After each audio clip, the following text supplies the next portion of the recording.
This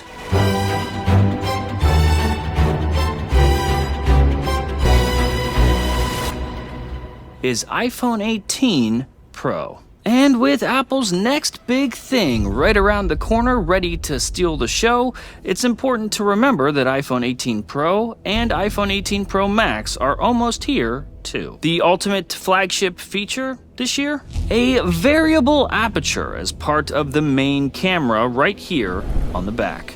Every iPhone to ever be an iPhone all has had the exact same limitation. Every camera inside of those devices has had a fixed aperture. Now, think of an aperture like a human eye. When you walk outside into the blindingly bright sunlight, the human pupil automatically shrinks. It closes down to protect your vision and help you focus. When you walk into a pitch black room, that same pupil opens up wide to let in every single scrap of available light so that you can see. But with your iPhone, the eye of your camera is only open, always open, all of the time. So whether you're shooting outdoors during the daytime or you're shooting inside a dimly lit restaurant, that lens opening isn't physically changing. Apple has to rely mostly on software to understand the environment and computationally adjust for it. That's right, your phone has been using AI to capture every photo and every video for way longer than they ever started shipping AI to you as a feature. On iPhone 18 Pro, the main camera is getting a very real, very physical aperture. Moving, mechanical blades that can squint in a bright environment and widen in a dark one. But being able to see, whether it's light or dark, is only one of the benefits. You see, your iPhone has been using AI to mimic another Pro feature for quite a while. A feature found in Pro cameras for as long as cameras have been a thing. Apple calls it portrait mode.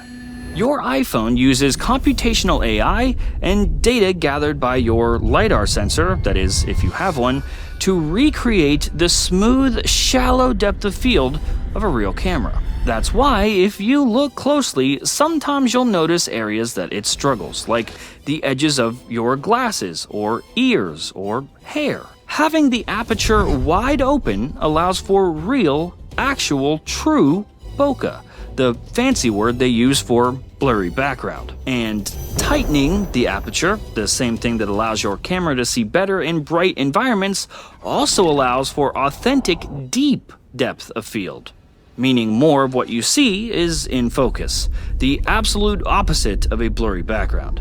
That helps sharpen up your big landscape photos, or lets you get everything in focus in those really close-up macro shots.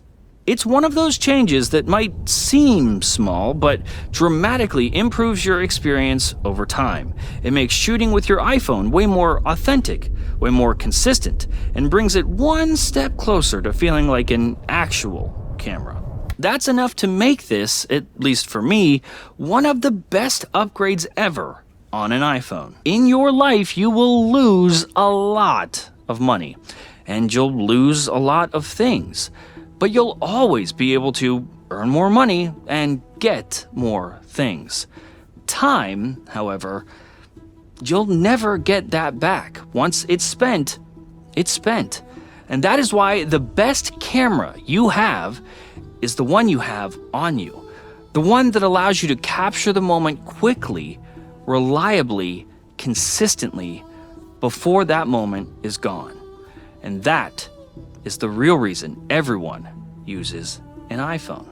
For the most part, it's always familiar, it's always fast, and it's always reliable.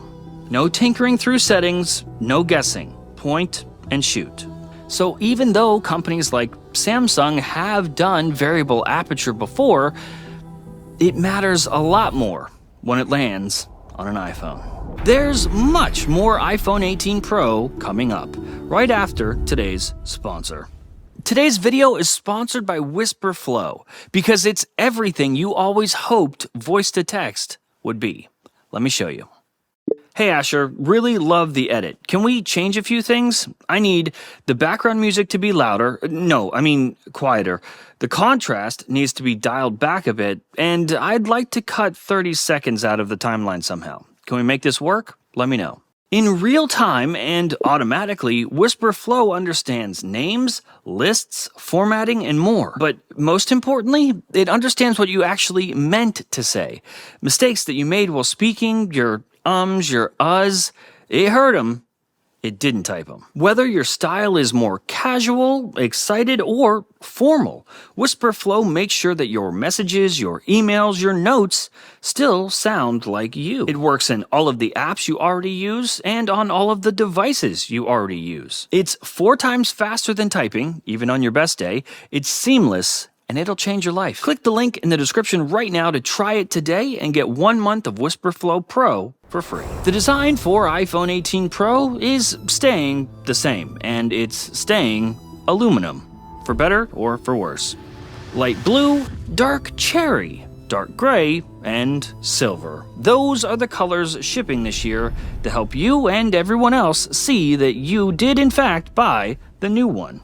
On the front, Dynamic Island is shrinking. The A20 Pro chip is built on 2nm tech, making it nearly 15% faster and 30% more efficient than the previous gen, with RAM being integrated directly onto the same wafer as the CPU, neural engine, and GPU. So if you use Apple Intelligence, that'll be faster, and everyone else will enjoy better battery life. Apple's C2 chip, built in-house, will also be inside. It'll support 5G, of course, but also add support for 5G connectivity over satellite for better coverage in remote areas. The actual phone itself may be a bit thicker than the previous iPhone 17 Pro, and one would hope that they use that space to fill with a bigger battery, like a 4,288 milliamp hour battery in the 18 Pro and a 5,567 milliamp hour battery in the 18 Pro Max.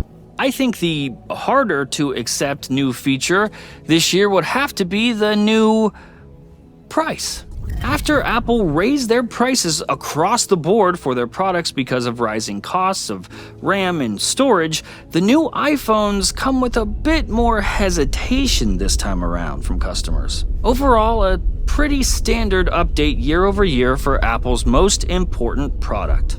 The question is it enough to convince users to stick with it over the newer, flashier, foldier Ultra that gets announced with it in September? An iPhone you can expect to hear a little more about soon, before the official event.